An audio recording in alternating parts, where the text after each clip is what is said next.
नमस्कार दोस्तों, स्वागत है आपका मनोज मैथ के इस यूट्यूब चैनल में। दोस्तों, मैं हूं मनोज कुमार। आज मैं क्लास 10th का हिंदी का 7वां चैप्टर लेकर आया हूं, जिस चैप्टर का नाम है परंपरा का मूल्यांकन, जिनके लेखक है रामविलास शर्मा जी। दोस्तों, यदि आप हमारे इस चैनल पर फर्स्ट बार विजिट कर रहे हैं तो मेरे चैनल को सब्सक्राइब करें, कमेंट करें, लाइक करें और अपने दोस्तों के साथ शेयर करें। यदि मेरा वीडियो आपको अच्छी लगता हो तो मुझे कमेंट करें, ताकि मैं आपको इसी तरह का और भी वीडियो आपके सामने लाता रहूं। तो चलिए वीडियो की शुरुआत करते हैं। फर्स्ट क्वेश्चन है, परंपरा का ज्ञान किनके लिए सबसे ज़्यादा आवश्यक है और क्यों? जो लोग साहित्य में युग परिवर्तन करना चाहते हैं, जो लोग लकीर के फकीर नहीं हैं, उनके लिए परंपरा का ज्ञान सबसे अधिक महत्वपूर्ण है, क्योंकि वे रूढ़ियाँ तोड़कर क्रांतिकारी साहित्य रचना चाहते हैं। नेक्स्ट क्वेश्चन है, परंपरा के मूल्यांकन में साहित्य के वर्गीय आधार का विवेक लेखक क्यों महत्वपूर्ण मानता है? साहित्य की परंपरा का मूल्यांकन करते हुए विभिन्न वर्गों के विरुद्ध जनता के हितों को बिंबित करती है, और साहित्य के इस वर्गीय आधार से विभिन्न वर्गों का जानकारी स्पष्ट होता है कि किनके हितों में कितने कार्यों की जरूरत है।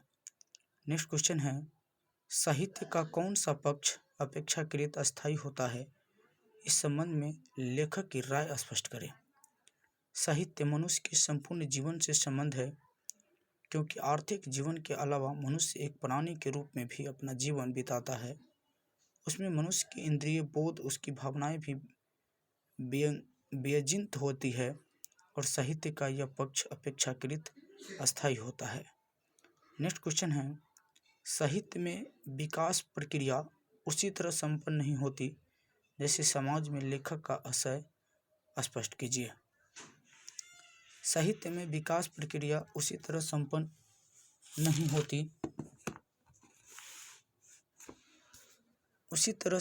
होती जैसे समाज में लेखक के कहने का आशय है कि जिस प्रकार विकासशील समाज में विकास की प्रक्रिया कभी संपन्न नहीं होती, उसी प्रकार साहित्य में भी विकास की प्रक्रिया कभी समाप्त नहीं होती।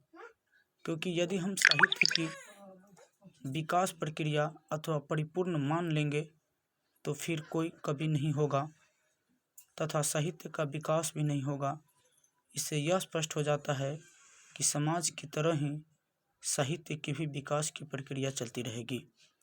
नेक्स्ट क्वेश्चन है, लेखक मानव चेतना को आर्थिक संबंधों से प्रभावित मानते हुए भी उसकी सापेक्ष स्वाधीनता किन दृष्टांतों द्वारा प्रमाणित करता है? लेखक मानव चेतना को आर्थिक संबंधों से प्रभावित मानते हुए भी उसकी सापेक्ष स्वाधीनता स्वीकार करता है, क्योंकि आर्थिक संबंधों से प्रभावित होना एक परिस्थिति है जिसमें स्वाधीन भाव का त्याग करना अनिवार्य नहीं है। लेखक इस संबंध में दृष्टांत देता है कि अमेरिका और एथेंस दोनों गुलाम थे, लेकिन केवल एथेंस की सभ्यता ही सारे यूरोप को प्रभावित किया। उसी प्रकार सामंतवाद पूरी दुनिया में कायम रहा, लेकिन काव्य के केंद्र भारत और ईरान दो ही थे। नेक्स्ट क्वेश्चन है,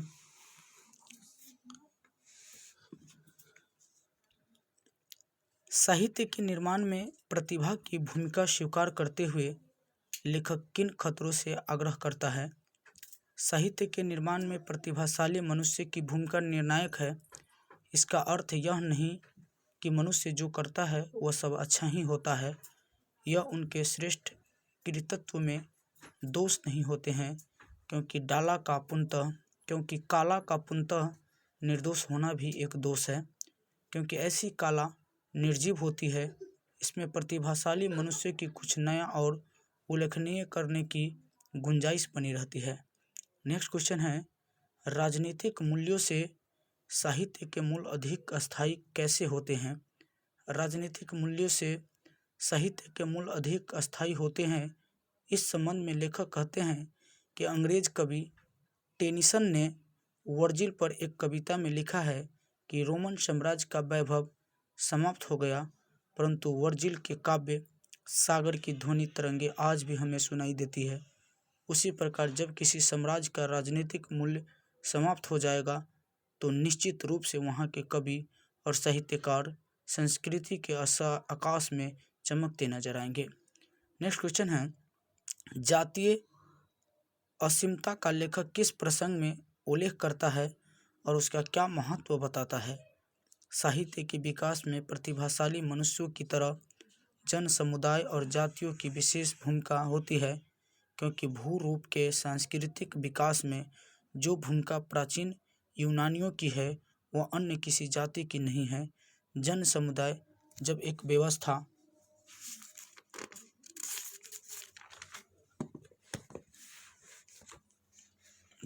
व्यवस्था से दूसरी व्यवस्था में प्रवेश करते हैं तो उसकी असीमता नष्ट नहीं होती है। मानव समाज बदलता है और अपनी पुरानी अस्मिता कायम रखता है। नेक्स्ट क्वेश्चन है, जातीय और राष्ट्रीय असीमताओं के स्वरूप का अंतर करते हुए लेखक दोनों में क्या समानता बताता है? जातीय असीमता एक भाषा बोलने वाली जाति से संबंधिता है, जबकि राष्ट्रीय असीमता अनेक भाषाएं बोलने वाले राष्ट्र से संबंधित है। जातीय असीमता और राष्ट्रीय असीमता में बस यही फर्क है कि जब जातीय असीमता पर राजनीतिक या सांस्कृतिक संकट आता है तब जातीय असीमता का बोध समूचे भाषा क्षेत्र में उत्पन्न हो जाता है और जाति उस संकट से जूझने को तत्पर हो जाती है। और जब राष्ट्र के सभी तत्वों पर संकट आता है तो उस समय उसे अपनी इस राष्ट्रीय असीमता का बोध हो जाता है और वे उस संकट के विरुद्ध लड़ने को तैयार हो जाते हैं। बहुजातीय राष्ट्र की हैसियत से कोई भी देश भारत का मुकाबला क्यों नहीं कर सकता? डॉक्टर रामविलास शर्मा ने यह प्रतिपादित किया है कि बहुजातीय राष्ट्र की हैसियत से कोई भी देश भारत का मुकाबला नहीं कर सकता। इसका मुख्य कारण है यहाँ की राष्ट्रीयता एक जाति द्वारा दूसरी जातियों पर राजनीतिक प्रभुत्व स्थापित करके कायम नहीं हुई है, जबकि विश्व के अनेक बहुजातीय राष्ट्रों में कुछ ऐसा ही हुआ है। नेक्स्ट क्वेश्चन है, भारत की बहुजातीयता मुख्यतः संस्कृति और इतिहास की देन है। कैसे? भारत की बहुजातीयता मुख्यतः संस्कृति और इतिहास की देन है, क्योंकि यहाँ की राष्ट्रीयता एक जाति द्वारा दूसरी जातियों पर राजनीतिक प्रभुत्व कायम करके स्थापित नहीं हुई है, बल्कि हमारी राष्ट्रीयता बहुजातियों को अपने में पिरोकर अद्वितीय माना जाता है। नेक्स्ट क्वेश्चन है, किस तरह समाजवाद हमारी राष्ट्रीय आवश्यकता है? इस प्रसंग में लेखक के विचारों पर प्रकाश डाले। लेखक के अनुसार भारत में समाजवादी व्यवस्था कायम होने से यहाँ की राष्ट्रीयता असीमता पहले से ज़्यादा पुष्ट होगी। वे कहते हैं कि पूंजीवादी व्यवस्था में बेहिसाब शक्ति का अपव्यय होता है। देश के साधनों का सर्वोत्तम उपभोग समाजवादी व्यवस्था में ही संभव हो सकता है और समाजवादी व्यवस्था कायम होने से ही अनेक छोटे बड़े राष्ट्र पहले से ज़्यादा शक्तिशाली संपन्न हो गए हैं और उनकी प्रगति की गति भी पूंजीवादी देश की अपेक्षा बहुत तेज है। अतः समाजवाद हमारी राष्ट्रीय आवश्यकता है।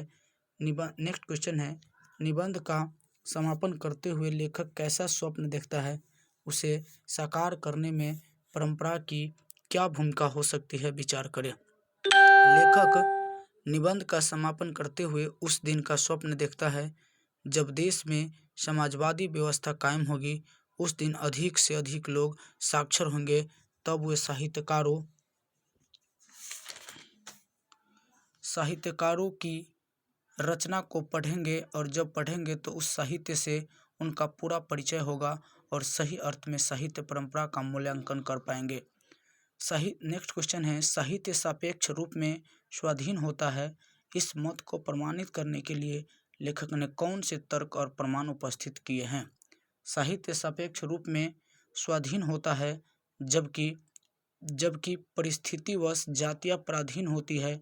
इस मत को प्रमाणित करने के लिए लेखक ने प्रमाण उपस्थित करते हुए कहा है कि अमेरिका और एथेंस दोनों गुलाम हुए, लेकिन एथेंस का साहित्य संपूर्ण एथेंस को प्रभावित किया, न कि अमेरिका साहित्य को। नेक्स्ट क्वेश्चन है, व्याख्या करें। विभाजित बंगाल से विभाजित पंजाब की तुलना कीजिए तो ज्ञात हो जाएगा कि साहित्य की परंपरा का ज्ञान कहाँ ज़्यादा है, कहाँ कम है और इस न्यूनाधिक ज्ञान के सामाजिक परिणाम क्या होते हैं। प्रस्तुत पंक्तियाँ रामविलास शर्मा द्वारा रचित पाठ परंपरा का मूल्यांकन से लिया गया है। इस पंक्ति के माध्यम से लेखक का कहना है कि मानव समाज बदलता है लेकिन अपनी पुरानी अस्मिता कायम रखता है। बंगाल विभाजित हुआ लेकिन अपनी साहित्यिक परंपरा का ज्ञान विभाजित नहीं किया, जबकि पंजाब विभाजित होने के बाद दोनों अलग अलग साहित्य परंपरा बनाई। तो इस प्रकार से ये भी चैप्टर समाप्त हुआ। तो फिर हम मिलते हैं अगली वीडियो में, तब तक के लिए जय हिंद, जय भारत।